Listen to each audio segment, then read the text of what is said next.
Dream has been accused of grooming, but is that accurate? It's happened again. So for those of you who aren't chronically online, Minecraft content creator Dream has been under fire online recently due to a series of serious allegations made against him by two other individuals, Anastasia and Amanda. Both have released threads on Twitter recounting their experiences with Dream and how he allegedly groomed them. I do have to stress that this is only allegedly because there is still a lot of ambiguity in both accounts, which makes it hard to definitively say that Dream has done the things he has been accused of. But what were these accusations I'm speaking of? Well, you're about to find out as we embark on this journey to deconstruct this situation and answer the question of if Dream is truly a criminal or not. Before we fully begin, I'd like to preface a few things. The first being that because nothing has been fully proved, that it's quite difficult to draw a conclusive opinion on this situation, but I'll try my hardest to do so. The second is that I do have a bit of a negative bias towards Dream due to me disagreeing with ways he's conducted himself in the past. However, I have also been a fan of Dream at one point, so I'm not gunning for his head here. The final thing is that to avoid skewing my opinions on the situation, I will be approaching both arguments with an element of skepticism to make sure my conclusion is as fair to both sides as it can be. On October 10th, a thread was posted to Twitter by a user at OxyClean or Anastasia. In this thread, she recounts her experiences with Dream in a pretty incoherent account. It is very hard to get a concrete start date of them talking, at least that's how it's been for me as I've been looking through the archive thread I found on Twitter. So there is a good chance that the screenshots there were unorganized when they were re-uploaded, so take that with a grain of salt. The thread itself isn't very damning. It appears to just be cringy, flirty messages rather than anything overtly predatory. However, the age is pretty important here because there isn't much of an age gap between the two, 3 years at the maximum, which is still a bit weird given the nature of conversations, but nothing too damning. However, the real damning information comes from a person called Amanda. On October 15th, user at Aylin_MC1 re-uploaded her TikToks in which she also details her experiences with Dream and the alleged grooming. Amanda presents quite a lot of screenshots in her TikTok and it backs what she's saying and explains it well. However, there was something quite interesting literally 13 seconds in. Roll the clip. Hi, I am not happy to be making this video, but I'm Amanda and you might know me as one of the girls that was groomed by Dream. I do not blame anyone for not believing me. I wouldn't believe it either. I was a Dream stan. And that is why this happened. Two things right off the bat. The first being, she actually does state that she was a Dream stan prior to the two's conversation. She also states this is the reason she was allegedly groomed. The second thing is that she is very aware of the fact that people will be hesitant to believe her, which makes me believe that this video has been made with the intention of getting Dream's fanbase to see this, because they would be the most hesitant to believe her. Because why would you want to believe that your favorite content creator has indulged in such disgusting acts? I want to start looking at the first part of this, that being her being a fan of Dream and her stating this as the reason this situation occurred in the first place. The first thing I want to mention is that yes, she definitely was a stan at some point. Just scrolling through her Twitter timeline proves this. The next thing I want to mention is her stating her being a stan allowed this to happen. This is a very heavy statement because she is implying that Dream has been abusing his connection with his audience for his own self-gain, which really wouldn't surprise me because of Dream's track record of using his fans for something that benefits him. And the past times that this has happened, it has been trivial things such as rigging a Minecraft mob vote or trying to prove he was innocent of cheating in a speedrun. So it's a bit of a stretch to say he would use them for his own gratification, but it's a stretch that definitely has evidence to support it to a degree. While I was researching for this video,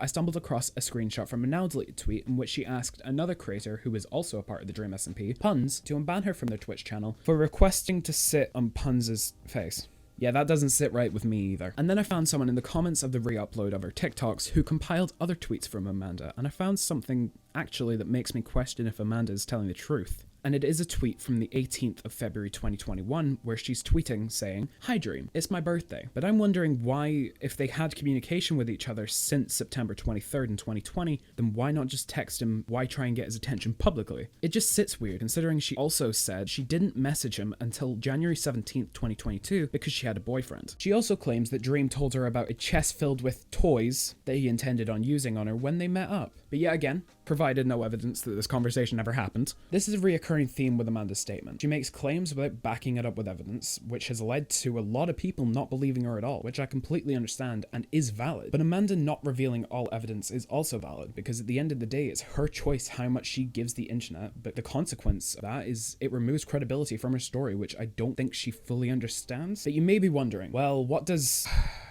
Daddy Dream have to say on this? Well, let's take a look at his controversial counterstatement, shall we? Dream released a tweet longer that only the people who were accepted to follow his private Twitter account at Dream Hangout could see. I took an immediate issue with this due to the fact that people on this account will be his parasocial obsessive stans. And again, Dream has addressed the situation to only the people who are profitable to him, which is honestly pathetic. The tweet longer itself isn't anything major, it's just a few bullshit excuses that make no sense.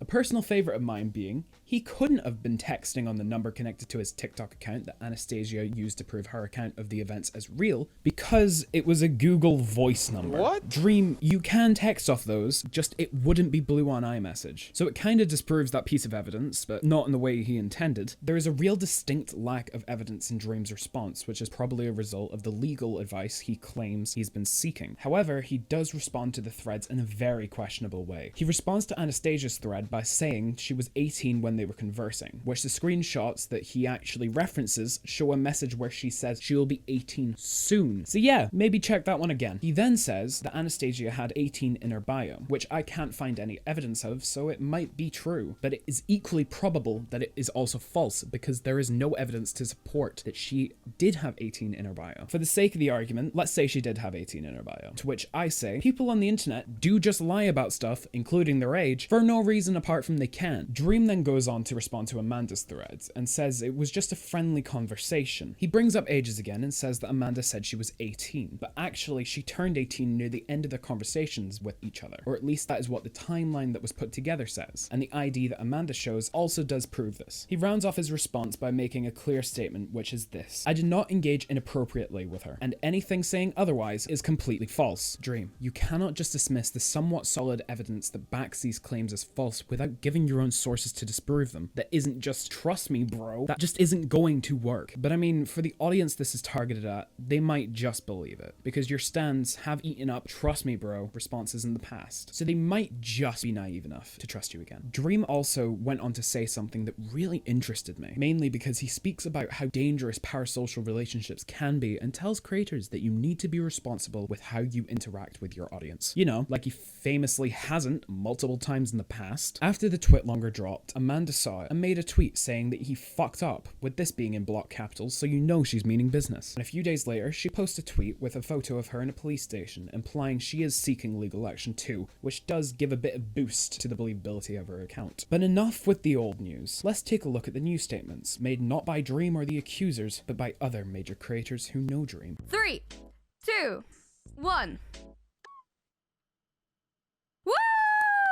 This is the Minecraft content creator, Amesy, a well-known and well-respected member of the Dream SMP. And on November 14th, Amesy released a statement on the drama on their Discord server saying this: Content warning, assault and grooming. Hey gamers, I just want to politely ask that any topics related to assault and grooming aren't mentioned in my Twitch chat. I didn't think I would have to say this, but I'm receiving a lot of DMs about my silence on a lot of things. I didn't want to have to publicly say this online ever, and I'm really sad under the circumstances where I'm having to mention this. But I would like to mention I am a victim of grooming myself in the past, and in such I find it difficult to talk about things like this considering I've only recently came to terms with it myself. I hear you, however I cannot speak on anything right now, and as I am quite literally not allowed to speak on anything. To all grooming victims, whether it's something you've recently put together or something you've known for a while and processed, I am sorry. You deserve so much better. Never forget that. Love heart, Ames. When I first saw this, my jaw dropped. When Amesy says that they aren't allowed to speak on the situation at all, I had a question, that being, who is telling Amesy to stay quiet? I would like to know that from here on out, this will be a bit of speculation. There is two possible theories, both as equally probable. The first being that the esports org that Amesy is signed with, Misfits Gaming, has asked them to stay quiet, which makes sense because if one of their assets are getting involved with drama that is allegedly going legal, it makes sense why they would attempt to prevent that due to the fact it could cost them quite a bit. The second possible answer is it's Dream himself. This is under the assumption that Dream has proceeded down the legal route, as he said he was going to, and people aren't being allowed to make their own statements about the situation. This could be to cover it up in hopes that it will blow over soon. However, both of these theories are just that, theories, and they will remain that way until more comes out about the situation, which probably won't be happening anytime soon. So to answer the question of is Dream guilty of the things he's accused of, well, it's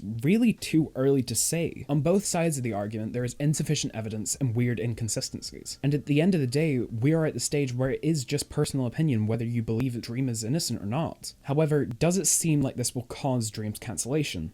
In all honesty, I don't believe this will be the nail in the coffin for him, due to the fact that there is a lack of evidence, and this has led the situation to devolving into people picking sides based on personal biases. And that really won't lead to any serious repercussions, at least not online. So the Dream Aunties are just gonna have to hope for another day where Dream really fucks up. But for now, we just have to watch how things play out. And if any more details come out, then I'll be sure to cover them in a follow-up video. And you should definitely subscribe and like the video, and tap that bell icon to be notified on my next upload if you want to see that, or other topics I'm going to cover in the future. I make a lot of this type of content, and if you enjoyed this video, I would advise you to check out my other videos too, because chances are you'll enjoy those as well. But that's it for today. Thank you for watching, and enjoy the rest of your day, or night. Goodbye.